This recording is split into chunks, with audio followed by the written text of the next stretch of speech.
ចឹងសម្រាប់វីដេអូនេះខ្ញុំមកបង្ហាញពីមុខងារ update product sale point តែមុខងារនេះប្រើប្រាស់សម្រាប់ការ update sale point ឬក៏ update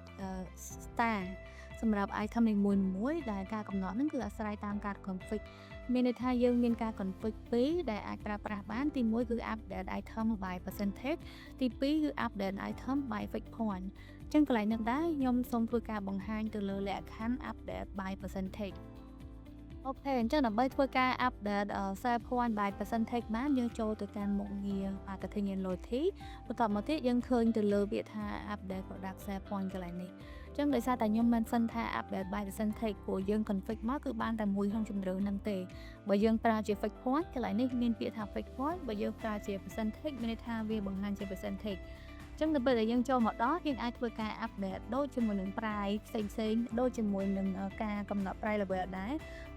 function ហ្នឹងគឺបង្ហាញដូចគ្នាទាំងអស់អញ្ចឹងឧទាហរណ៍ថាបើសិនបើខ្ញុំធ្វើការកំណត់ទៅលើ category ណាមួយដែលខ្ញុំអាចធ្វើការ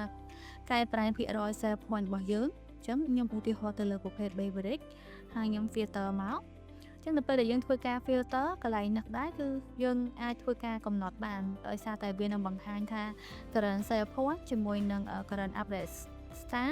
ស្មើនឹង0អញ្ចឹងបើសិនបើយើងកំណត់ថា sale point ស្មើប្រមាណឧទាហរណ៍ថា 10% យើងអាចចុចទៅលើ set value នេះមកដើម្បីឲ្យវាធ្វើការ update new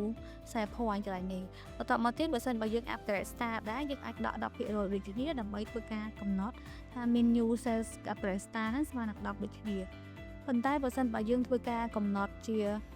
fix item វិញកន្លែងហ្នឹងបើសិនជាយើងដាក់លេខ10មានន័យថាស្មើនឹង10បន្ទុកបើសិនជាយើងដាក់លេខ10កន្លែងនេះដែរស្មើនឹង10 star ដូចគ្នាបើសិនបើវាជា item fix point មានន័យថាបើសិនជា title configuration គឺស្មើនឹង fix point គឺវាស្មើនឹងតម្លៃ10បន្ទុក10 star តែម្ដងទៅលើការ set up មួយនេះអញ្ចឹងបើសិនបើយើងធ្វើការកំណត់រួចរាល់យើងអាចធ្វើការ tick ទៅលើទំនិញទាំងអស់ហ្នឹងហើយចុចទៅលើពាក្យ update គឺចប់សពគ្រប់ប៉ុន្តែករណីដែលមានការដកចេញឬក៏ថែមថយទៅលើ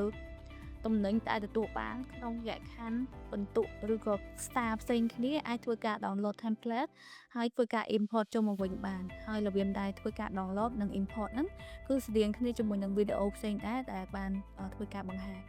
អញ្ចឹងកន្លែងនេះដែរបន្ទាប់ពីធ្វើការចុចទៅលើ tick all ហើយយើងអាចធ្វើការ update បាន